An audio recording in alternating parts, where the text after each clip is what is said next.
Erika Bachiochi is a fellow with the Ethics and Public Policy Center, working at the intersection of constitutional law, political theory, women's history, and Catholic social teaching. She is also editor-in-chief of Fairer Disputes and senior fellow at the Abigail Adams Institute. Her latest book is The Rights of Women, Reclaiming a Lost Vision, and she has been featured in numerous publications, including First Things, Public Discourse, and the New York Times.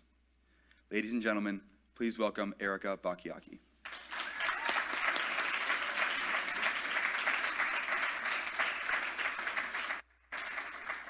Thank you, Isaac. I've already had a really wonderful time here. It's my first time here at Benedictine, and the students and Dr. Vance have all been really hospitable. I already love this place, and I have 7 children, and so someone I think is going to end up here at some point.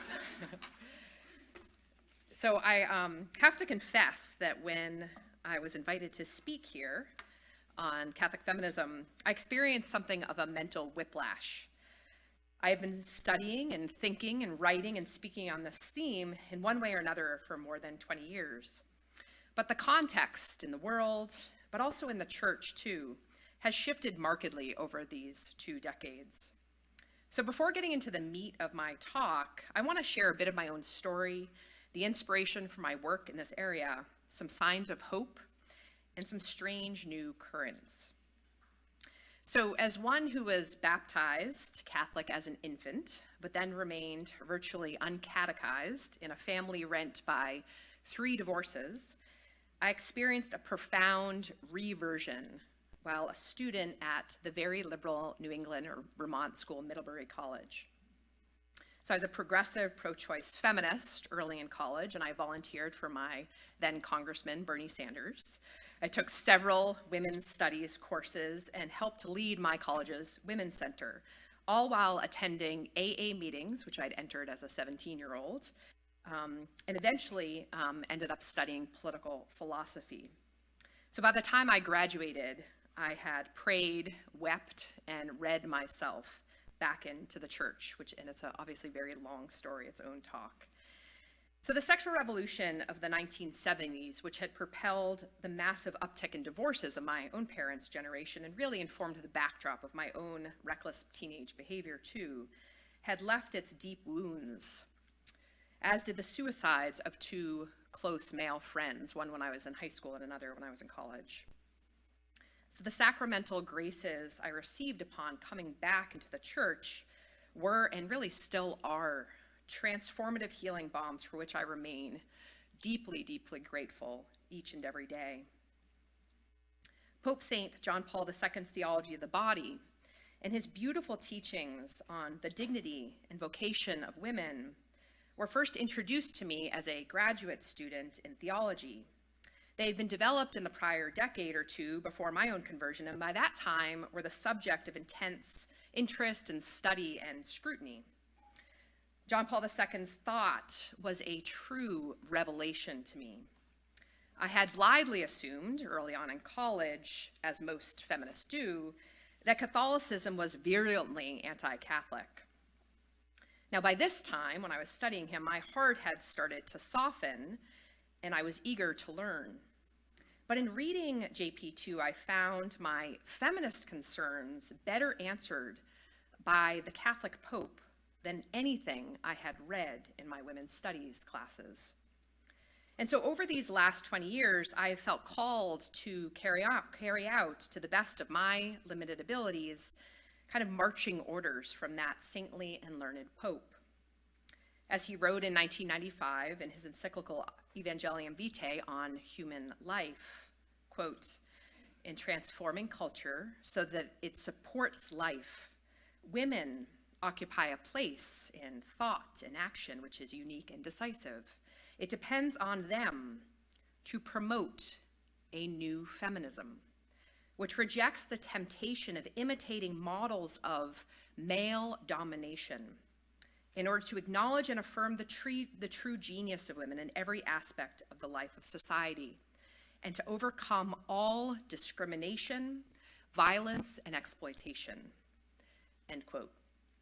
So you can say that I'm a JP2 new feminist through and through. And in that, I don't think I've changed much at all, even as my faith and love of Christ and his church has deepened over this time. But the times have changed, and so have parts of the American church. So my first two books, The Cost of Choice, Women Evaluate the Impact of Abortion in 2004, and Women's Sex in the Church, A Case for Catholic Teaching in 2010, were collections of essays I edited in my free time when I was a young mother at home with 2 and then 5 children, respectively.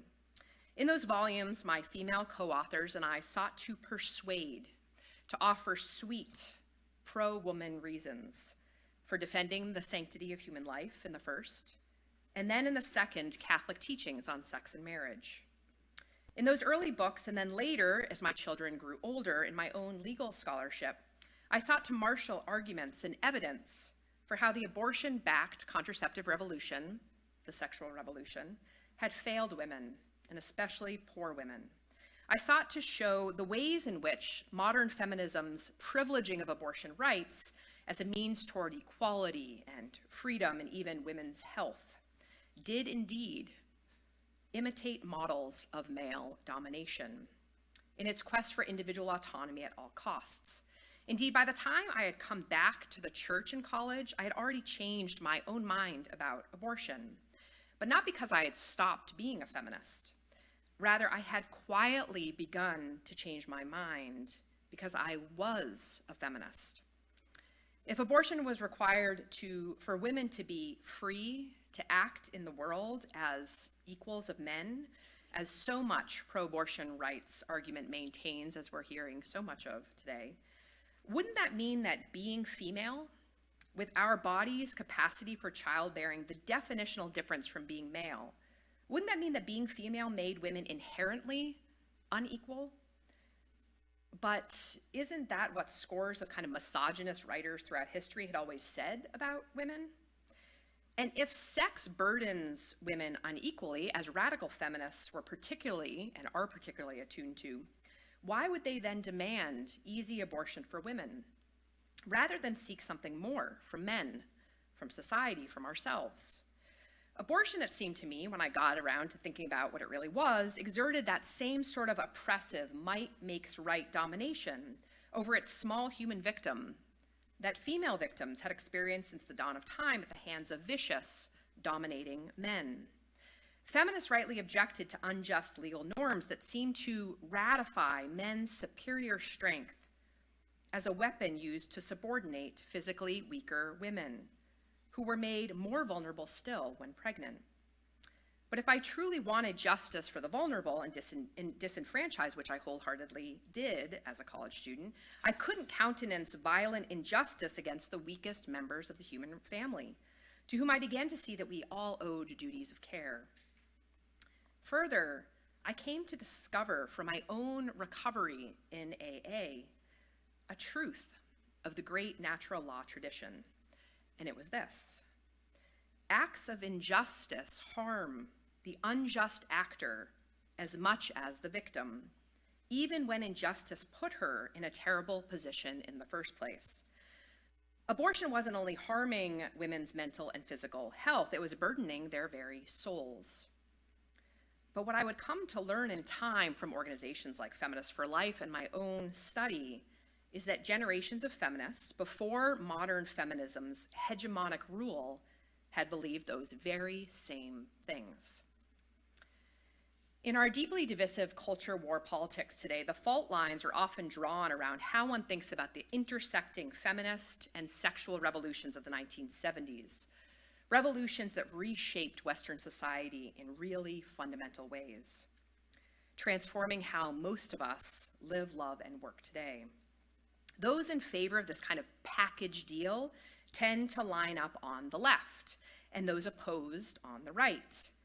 But what is assumed by both left, increasingly we're told women, and right, increasingly men, is that the sexual revolution and feminism necessarily go hand in hand. In a striking example of the horseshoe theory, anti-feminists and their progressive feminist adversaries both assume that to embrace feminism is necessarily to embrace abortion rights and the sexual revolution too. But as John Paul II articulated, Catholic teaching illuminates and early feminist history details. The truth is quite different than our modern politics seem to allow. Here was a Catholic pope at the end of the 20th century denouncing, as Vatican II had as well, discrimination, violence, and exploitation of women, just as feminists always had, even as he beautifully defended Christianity's perennial teachings on sex and marriage. To him, the sexual revolution and feminism, rightly understood, were not a package deal, but were rather in deep tension with one another.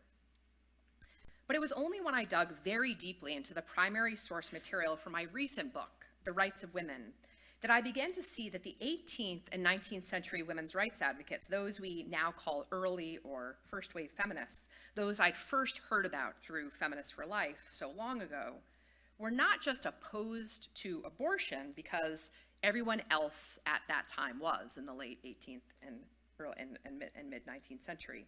This kind of claim is what both pro-choice legal scholars, who I'm often in sort of dialogue with, and anti-feminists tend to assume. As I was working to understand this early movement's theory of rights, to ascertain just how it differed from modern abortion rights theory, which I'd by then spent a good deal of time writing about, I discovered just how revelatory the first wave's anti-abortion views were in explaining how they thought about their rights and much else. You see, these early feminists and our country's first female physicians, and they were all actually, the physicians were getting their medical licenses, and these early advocates were starting to make arguments in exactly sort of the antebellum period, so 1850s.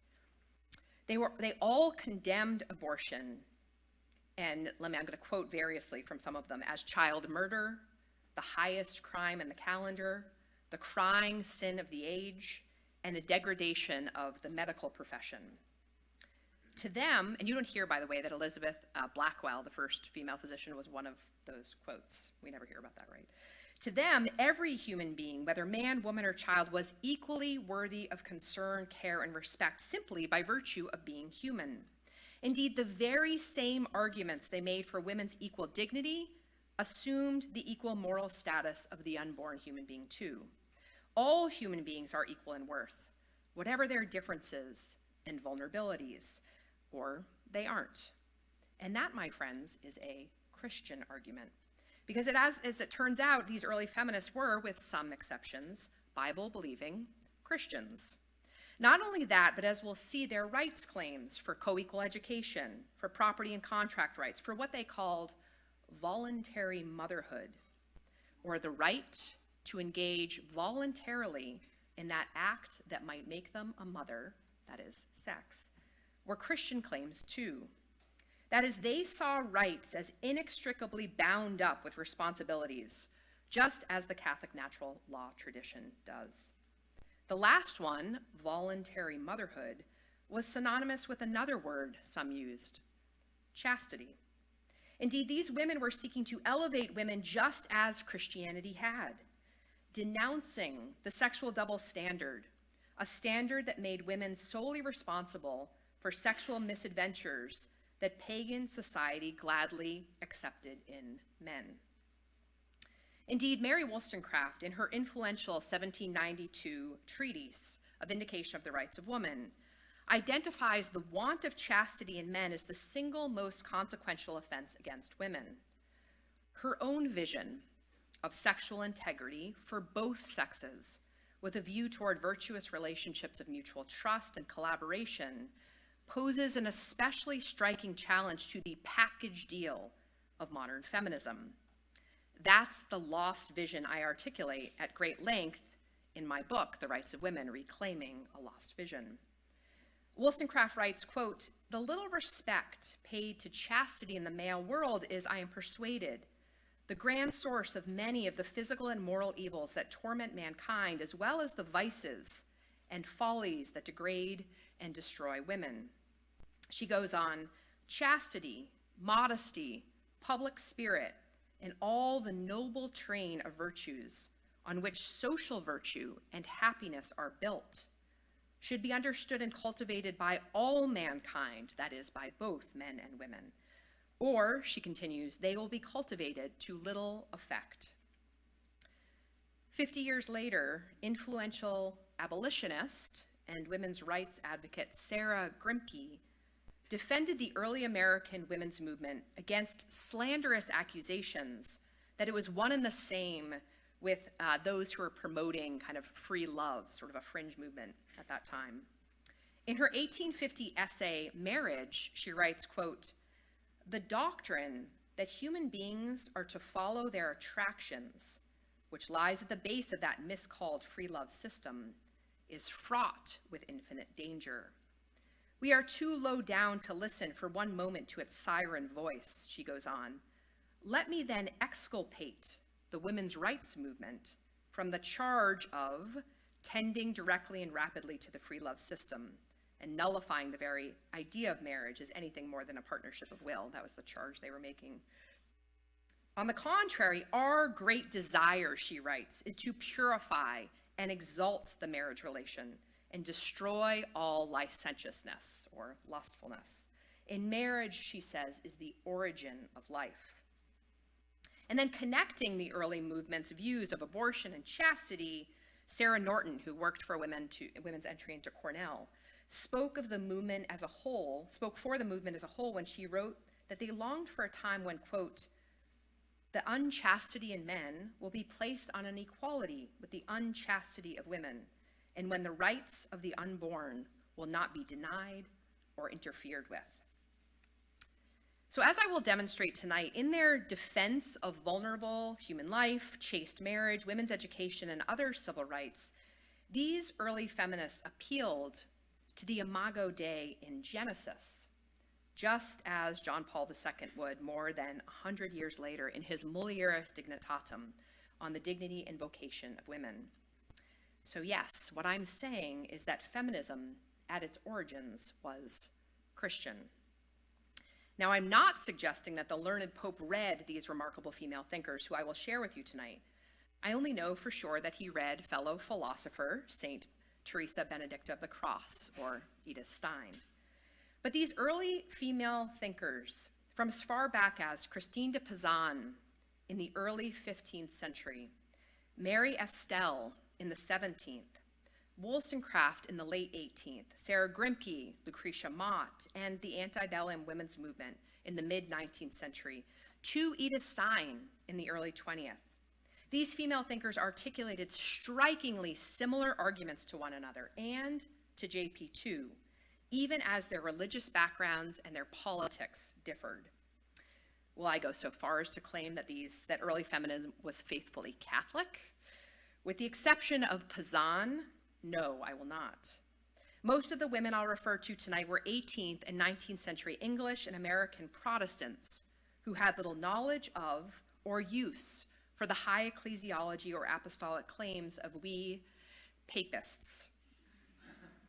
But, and this is a crucial point, these women were responding to the very same cultural and economic shifts to which the church was responding at the same time, namely liberalism and industrial capitalism, as well as that perennial threat to women, which I've already mentioned, of course, the failure of men to live chastity and to carry out their responsibilities as fathers.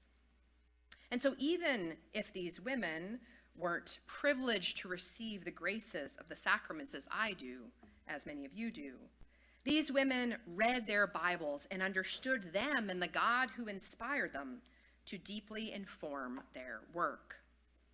So then, John Paul II was not courting scandal when he called himself the first feminist pope to a room full of Catholic female scholars. Not because he changed perennial teachings. No, not at all. Popes can't do that. But because he took up the challenge posed by feminism, just as popes and councils in every era have courageously taken up the challenges that have captivated their own eras. And he tested feminism, separating the wheat from the chaff. And in doing so, he called what was true in feminist arguments true, and he called what was false, false. And he thereby deepened our understanding of perennial Christian teachings that from the moment they broke into a misogynist pagan cultures, edified women and children and ennobled sex and marriage. In sifting through feminist claims, he followed St. Augustine's wise counsel. Quote, "Let every good and true Christian understand that wherever truth may be found, it belongs to the master. And while he recognizes and acknowledges the truth, let him reject the figments of superstition." And so he began himself, John Paul II, began himself to envision, building upon Stein's own work, a new feminism. And he called upon women to promote in thought and action this important work. And boy, do we need it today. After all, modern and postmodern feminist ideology has reached its self-destroying zenith in the erasure of women in gender ideology and the putative right to intentionally end the life of one's developing unborn child. As I argue in The Rights of Women, by abandoning early feminism's defense of vulnerable unborn human beings, and by elevating the status-bearing goods of the market over the civilizationally essential goods of the home, modern feminism lionized market equality over early feminism's insistence on moral equality. And in doing so, it has recklessly undermined the true interests of women and the very purpose of rights. So to my mind, to effectively fight the cultural and legal disintegration wrought by this ideological feminism of the 20th century, we need a new feminism for the 21st, a movement that first advocates for women as women, and second, understands that rights are intrinsically linked with responsibilities, just as the original 19th century movement for women's rights did. If ever there was a time to build a kind of new women's movement, a phoenix rising from the ashes of modern feminism's internal combustion, that time is now. And John Paul II was prescient in this regard. So why then the whiplash I mentioned at the outset? Well, just as some prominent progressive feminists are finally coming to see the fallout of the sexual revolution and its particular harms to women and children, but men too, think Louise Perry's highly acclaimed The Case Against the Sexual Revolution as the most obvious exemplar, but there are others we might mention. And just as the deep truths of theology of the body have been primed to speak to our porn-addled, sexually sick world, and just as some of the new atheists, can you believe this? Some of the new atheists and the likes of Jordan Peterson are taking a fresh look at Christian truths. That is just as all this good is happening right now. Some quarters of the church are now undermining John Paul II's magisterial teachings, are claiming his teachings on women are not authentically Catholic. Now, I'm not talking about progressive Catholics who dissent from church teaching on sex and marriage. They have long claimed, and this was true when I was in graduate school, that there's no difference between contraception and NFP, for instance. No, now it's those claiming to defend authentic Catholicism from the right, often some making that very same claim that there's no difference between contraception and NFP, or arguing that there can be no such thing as Christian feminism, or even that John Paul II's teachings on, say, the mutual submission of spouses in marriage were just the inklings of a private theologian, not the authentic development of the church's doctrine itself. Thus, the whiplash. As Catholic provocateur Matt Walsh put the growing anti-feminist view most pithily on X, Twitter, quote, "Feminism has been aggressively anti-family since its inception. There is no good feminism. It has always been destructive and poisonous. But this, I am here and very happy to report, is historically false."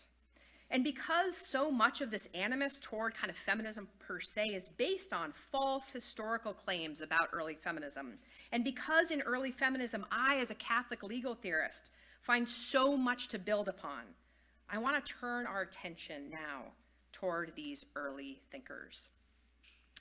So as I detail in a very long commissioned essay that's forthcoming from the Heritage Foundation, the early women's movement in the United States, in speeches at national conventions and in other public writings, made strong appeals to scripture and the divinely ordained natural law, the virtues of men and of marriage, the inherent dignity of children, born and unborn, as I've mentioned, and a single standard of chaste sexual norms, which I've mentioned too, as well as the distinctive goods and shared responsibilities of motherhood and fatherhood.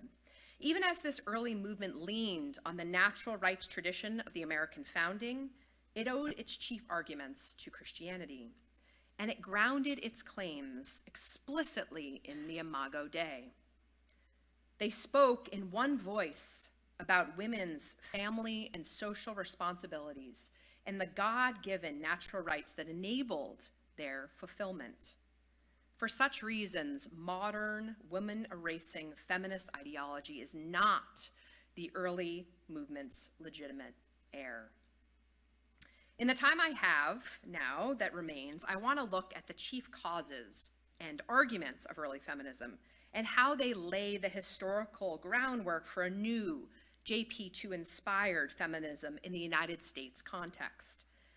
So in a moment, I'll turn to the proximate cause of this early movement in industrialization. But for a Catholic audience such as this, I want first to relate what both the early American feminists and John Paul II regarded as the ultimate reason for feminism: the fall. So in the Genesis creation accounts, we find both male and female created equally in the image of God, equal in his image, but sexually dimorphic. And in this definitional distinctiveness, we see the reproductive complementarity of male and female bodies that makes possible human generation, of course. But we also can immediately appreciate a fundamental asymmetry, one that I alluded to earlier. Women reproduce inside themselves and are physically weaker and more vulnerable than the men who reproduce outside of themselves and are physically stronger, and we now know, less adverse to risk. Sexual asymmetry is a beautiful gift of creation, the source of original harmony and fruitfulness, of spousal self-gift, as John Paul II taught. But after the fall, sexual asymmetry is also the reason for the marked danger male superior strength poses to more vulnerable women. Your desire will be for your husband, and he will rule over you, is how Genesis describes the fated curse. It's how God describes the fated curse upon women. The libido dominandi that would deform the relationship between the sexes throughout human history. Now, of course, Christ's redemption and Mary's enabling fiat are the very wellspring of marital chastity and fruitful harmony that describe holy and happy couples in every era. But in this fallen world, and in our time rapidly secularizing world, we also need feminism, which we can define quite basically as social, legal, and political attention to the distinctive interests of women on account of their common humanity and greater vulnerability. So first then, to ensure that vulnerable women are legally protected from vicious men, even or perhaps especially when those men are their husbands. But also to ensure that women, equally human and thereby rational creatures made in God's image, are in every historic era provided the kinds of education and encouraged in the kinds of vocation that are worthy of both their high dignity and their individual gifts, just the same as men.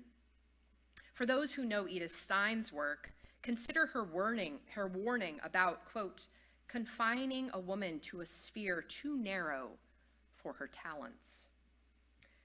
This is indeed very close to the argument that Sarah Grimke made. This is this noted abolitionist, a really important figure in the early women's rights movement. that she made in her Letters on the Equality of the Sexes in 1838, which was second only to Wollstonecraft's Rights of Women in its influence over the early women's movement in our country.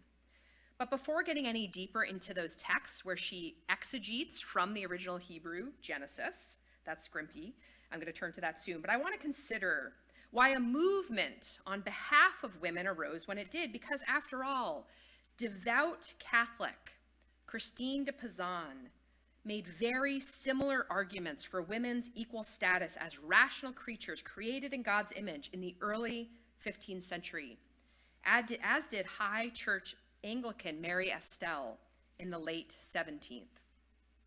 Indeed, in her beautiful book of the City of Ladies, which you should all read, Pizan points to the Imago Dei and Mary's Fiat too as the source of women's equal dignity against the centuries-long influence of Aristotle's account of the female as a deformed male, as well as other derogatory views of women. Quote, this is Pizan, "How can any mouth dare to slander the vessel which bears such a noble imprint?" she writes. Further, she articulates the shared call to cultivate all the virtues, all the human virtues we see throughout these early feminist texts, which is distinctive from Aristotle and Rousseau, as we'll see. Quote, "The man or woman in whom resides the greater virtue is the higher. Neither loftiness nor the lowliness of a person lies in the body according to sex, but in the perfection of conduct and virtues." But Pizan, as beautiful as that book is, did not influence a whole movement of women the way that Wollstonecraft and Grimke did. No, that would take the major economic and cultural shift of the Industrial Revolution and liberalism writ large. Indeed, as I have written about extensively, the 19th century women's movement rose in direct response to industrialization, as factories drew men and then poorer women out of family farms and shops to earn wages. As remunerative, paying work left the home, and with it, men too, wage-earning husbands became newly dependent upon industrial capitalists, making home-making women dependent upon the wages of their husbands in a way that they never had been before. After all, the existential interdependency and common interests of husband and wife as they labored together in the productive agrarian household for centuries of human history had begun to fray in this new economy. Even as much traditional household work began to be displaced by these same technological developments. Just think of the industrial loom. Consider that in 1810, 90% of textile production was done in households, often by women on their looms, with children playing underfoot. More still, under the then extant legal doctrine of coverture, a married woman lost the right she had as a femme sole or single woman to transfer property or execute contracts, and was expected through coverture by law to rely upon her husband's assumed beneficence. Already risky for the wife of a vicious husband, you can imagine, coverture was particularly ill-suited to the new economy. In cases of neglect, abandonment, or abuse, mothers had to find the means to fully provide for themselves and their children, but coverture also assumed the children's were their fathers, and wife's earnings and any family property she brought into the marriage belonged solely to her husband, now as a liberal individual. And because even single women lacked the educational, economic, and legal means to independently earn a living for themselves in the new economy, they were often thrust into marriages and the full dependency that coverture marriage entailed out of sheer economic need. Meanwhile, to shore up a vision of the home as a loving haven from the dog-eat-dog industrializing world, women were increasingly depicted culturally and by means of their Rousseauian education, which I'll talk about later, as fragile and weak, a recurring trope in Western thought that has never quite described actual women and their significant contribution to the productive household in every age. the shared household labors and common ownership of medieval women and men, or even the resourceful wife in Proverbs 31, should help to relativize the idea of a divinely ordained breadwinner-caregiver split, even if that's still a really advantageous way for many families to divide their labors in our post-industrial setting today. So on the heels of the Second Great Awakening in the early 19th century, middle-class Christian women began to speak out, not only against the ongoing moral outrage of slavery, but also against this in regard to the social upheaval and economic precarity industrialization had inflicted upon women and children on the margins of society. They began to organize themselves and speak out publicly against slavery, child labor, illiteracy, domestic abuse, male intemperance in alcohol, marital rape, coverture marriage, and the legal and societal factors, for instance, the sexual double standard, that contributed to growing rates of prostitution, infanticide, and abortion. But as they did so, some Christians began to denounce the public advocacy of female abolitionists like Sarah Grimke as unnatural and unwomanly. Such denunciations are actually why Grimke wrote her letters on the equality of the sexes in the first place. So I want to turn now to her letters, a key document of the antebellum feminist movement, which we really never hear because it's been entirely memory hold, and during the Q&A I'm happy to talk about why I think that that's happened. In the letters, Grimke translates Genesis from the original Hebrew, showing how God made woman a suitable companion to man, a helpmate, quote, in all respects his equal, one who is like himself, gifted with intellect and endowed with immortality, a moral and responsible being. Further, she says, quote, dominion was given to both over every other creature, but not over each other. Grimke then argues that perverted translations of the curse to women after the fall in Genesis had falsely converted a prediction to Eve into a command to Adam.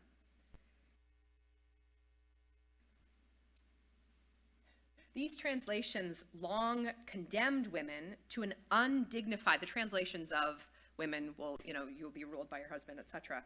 These translations long condemned women to an undignified rule at the hands of domineering men, dominating men, not a reciprocal companionship of equals. The lesson Grimke draws from her translations of Genesis is that just as the man is individually responsible to God for his talents, so too is the woman. Christ alone is her master, she writes, and, quote, the glory of God is the end of her creation. But lack of proper education had kept woman absolutely dependent, answerable not primarily to God, but to man. Edith Stein would put the same point a century later. It is, quote, sinful theft toward God to give oneself completely to another other than God. Grimke's interpretation of Genesis would be echoed throughout the antebellum movement and beyond. Women speaking at or writing in the first national conventions in the early 1850s likewise grounded women's equal status in the Imago Dei, declaring that man and woman were made for equal companionship, and that, quote, every mature soul is responsible directly to God. They also followed Grimke's view of the fall. Paulina Davis, who served as the president of the first couple national conventions and collected convention speeches into the aptly named publication, Woman's Rights, Commensurate with Her Capacities and Obligations, stated that the fall had, quote, inverted the order of human things. Women became the victim of suffering and bondage. Man became her master and swallowed up her existence into his, which is how coverture is often understood. Calling upon the, quote, Messiah, she sang, the Prince of Peace, who took the form of a servant, Davis bemoaned how, quote, power which is properly only the servant of goodness, is everywhere its master. She continued, quote, womanhood, which is chosen to characterize the church made perfect as the bride of the Lamb, follows this rule, is everywhere in a state of degradation, corresponding inversely to the glory which is yet to be revealed in her, end quote. Echoing Grimke's argument that Genesis 3 included a descriptive prophecy addressed to woman and not a command to man, Antoinette Blackwell turned to the interpretation of various texts in the New Testament. Blackwell argued that, quote, the submission enjoined upon the wife in the New Testament is not the unrighteous rule predicted in the Old. She said that it was a Christian submission, quote, do also from man toward man and from man toward woman, quoting several scriptural passages, including Ephesians 5:21, ye all of you be subject to one another, just so happens to be the first reading in today's Mass.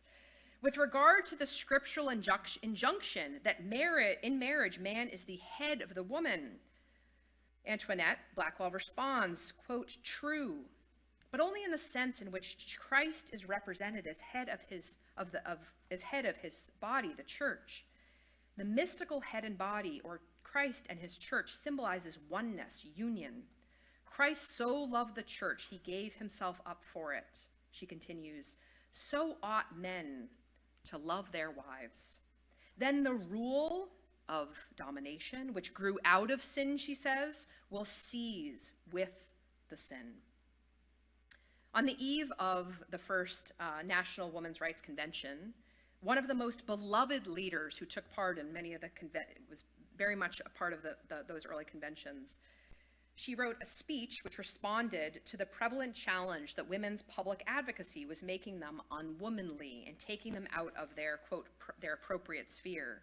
In this 1849 speech, Lucretia Mott explicitly defends both sexual difference and woman's responsibility to develop her own capacities. She writes, quote, we would admit all the difference that our great and beneficent Creator has made in relation of man and woman.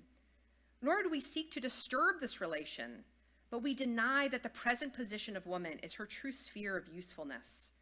Indeed, Mott happily points to woman's difference from man in, quote, nature, configuration, and physical strength, concluding, we are satisfied with nature. But, she argues, women like men have a duty to develop their God-given powers and human capacities for the good.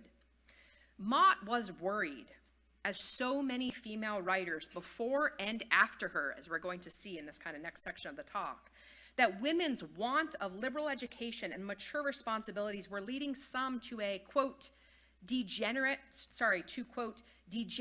into a kind of effeminacy, a sentimentality, quote, in which she is satisfied to be the mere plaything or toy of society, content with her outward adornings and the tone of flattery, end quote. In this, she echoes Wollstonecraft quite closely. But as we will see, both precede Edith Stein in their shared concern over female degeneracy. To become a true woman, Mott argues, she must, quote, understand her duties, physical, intellectual, and moral, and cultivate her powers as a moral and responsible being. Likewise, Paulina Davis's speech on the education of females at that first National Convention decried the widespread valorization of a certain kind of female effeminacy that masqueraded as woman's nature per se. Again, she echoes Wollstonecraft and prefigures Edith Stein. Cultivated, Davis argues, for the delights of her affectional nature, the heart is disproportionately developed, and she is made a creature of pure feeling and passionate impulse. She continues, intellectual culture of any kind that might abate or stead or balance feeling is held unwomanly, and the sex is enslaved by the disproportionate activity of its own distinguishing traits. The overstrength of her heart, Davis concludes, is exaggerated by the weakness of her head. Listen now to Stein in her essays on woman. Quote, the one-sidedness to which by nature the woman inclines is particularly dangerous. Unilateral emotional development, she goes on, where discipline of mind and will are lacking, emotional life becomes a compulsion without secure direction, end quote. This is why Stein, like Pazan, Estelle, Wollstonecraft, Grimke, and all these early feminists argued that because women were human, they must cultivate all of the virtues, not just those traditionally considered feminine. Indeed, unilateral emotional development is the chief target of Wollstonecraft's Rights of Women as well. It is why she argues early on in the text that, quote, the mother who wishes to give true dignity of character to her daughter must proceed on a plan diametrically opposed to that which Rousseau has recommended. Rousseau's educational plan for women laid out in his Emile had, with other similar educational treaties at that time, defined women's education for the sake not of women's own development, but for the sake of men. Rousseau wished to see women lean into what these early feminists, and Stein too, considered female or feminine degeneracies, sentimentality, sensuality, and the slavish desire to please men. Rousseau seemed to think that men will only serve the family as good providers and defenders, as he believed they should be, if they perceive women to be comparatively weak and entirely dependent upon them. Men must idolize women, Rousseau thought, as a kind of foreign, mysterious species, so that then men will consecrate themselves to the family and the state's protection. I wonder if this sounds familiar to anyone. Throughout the text, Wollstonecraft points to the many risks to women who forego their own moral and intellectual development. First, a woman who is trained up from her youth to focus on her beauty and gentility to win the best husband are vulnerable to being abandoned for a younger woman as her beauty wanes, or being left a widow with no substantial moral, and you can imagine, economic resources to depend upon because she was so focused on becoming pleasing. Or taught to reign by her beauty and charm, she may also be tempted by the attention she receives from other men who aren't her husband. The Rousseauian path that leads, according to Wollstonecraft, leads women to become either the abject slaves of men or capacious tyrants over them, incapable of being what she and really the early feminists, all of them, hoped for them. Quote, this is Wollstonecraft, more observant daughters, more affectionate sisters, more faithful wives, and more reasonable mothers. But it is only in placing oneself in right relationship with God, Wollstonecraft thought, and understanding kind of their own part in the whole, will women, Wollstonecraft believed, live according to their own high dignity and come to understand how important their work was as daughters, sisters, friends, wives, and mothers. They will be strong, faithful, and benevolent women, fixated not on appearances and consumed with how to please, but rather preparing themselves and their children for eternity. We can say that Wollstonecraft wants women to resist what Stein calls the specific degeneracy of woman, which Stein and Mott and Davis too, as we heard, similarly describe as servile dependence on men, or caring inordinately about what others think, leading to what Stein calls a predominantly sensual, animal existence. Your desire will be for your husband, and he will rule over you. This feminine degeneracy or servile dependence is not good for women and their capacity to virtuously carry out their duties. But even before that, this degeneracy is also particularly dangerous to women in light of what Stein and the early women's advocates too regard as the specific degeneracy of man. This is Stein saying, brutal despotism over other creatures, especially women. The kind of pagan rule, or what we heard Blackwell call the unrighteous rule predicted in the Old Testament, the rule that grew out of sin. The particular risk for women, according to Stein, is that, quote, instead of spiritualizing the body, the soul is controlled by it, and the body loses accordingly its character as a human body.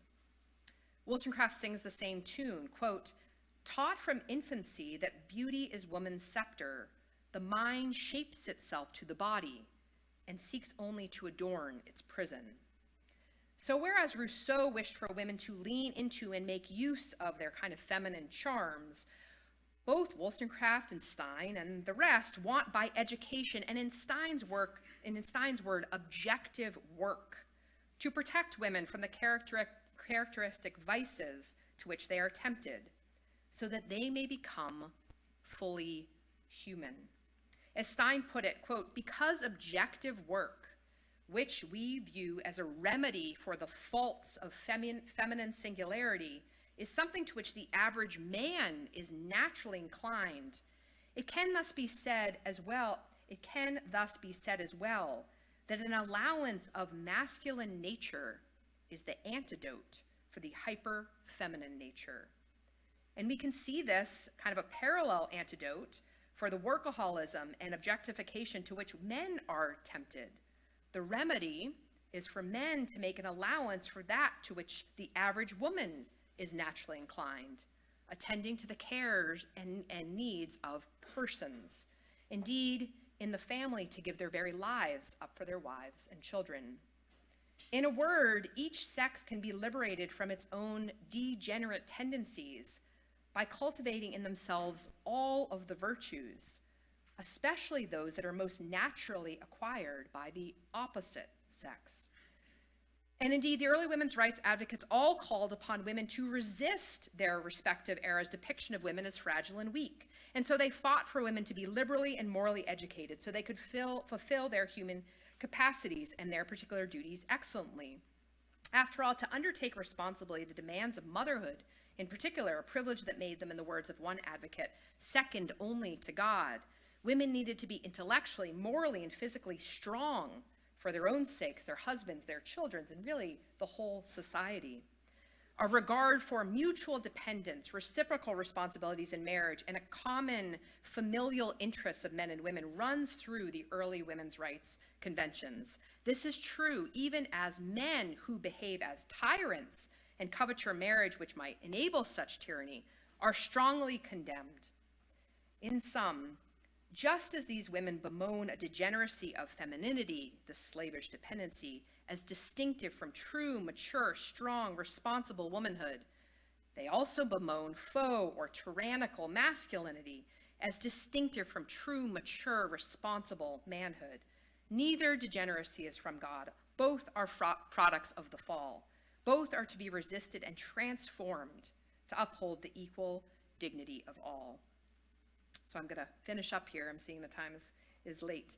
In addition to the primary goal, then, of a co-equal liberal education to facilitate their full development as women, the equal movement sought property and contract rights to justly recognize and remunerate their contributions inside and outside the household. Custody rights, so they wouldn't be forced to abandon their children to escape domestic abuse.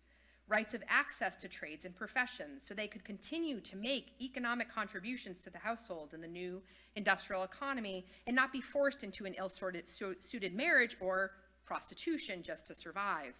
The right to voluntary motherhood, to wit, the right to decline unwanted sex against the legally sanctioned prerogative of their husbands, and the right to not be taxed or otherwise governed without political representation, and as time wore on, just workplace laws and protections. As I conclude then now, let me call attention to how distinctive their account of rights was from today's abortion-obsessed brand. In the modern view, rights are a kind of license for personal and sexual autonomy, the abstract freedom to determine a future unhindered by, a freedom from unchosen moral and bodily constraints. In sharp contrast, rights for the antebellum movement, or as at the American founding, were always correlated with concrete responsibilities, freedom for doing what one ought. Indeed, in some cases, rights and responsibilities read not as opposites as we too often think of them today, but rather as synonyms. Early women's rights advocate Lucy Stone makes this clear as she describes the movement in 1892. Quote, "We are all getting to be women's rights advocates, or rather investigators of women's duties." As the antebellum movement generally appreciated, explicitly building upon Mary Wollstonecraft's 1792 treatise, freedom from arbitrary rule is freedom for excellence. And in particular, the excellence of carrying out one's concrete duties to God, family, and community virtuously. Theirs was a natural law account of women's rights. But this account of rights is no longer known to us. Born of a Hobbesian and really early modern rejection of the Christian understanding of nature, sin and grace, vice and virtue, and so also a distorted view of rule, obedience, and submission, law is no longer understood as Thomas Aquinas taught, a command of reason promulgated for the common good by he who has care of the community. Now law and rule is power all the way down. And this greatly impacts how too many, even I think in the church today, think about the rights and duties of women and men. But this is not Christianity. Thank you.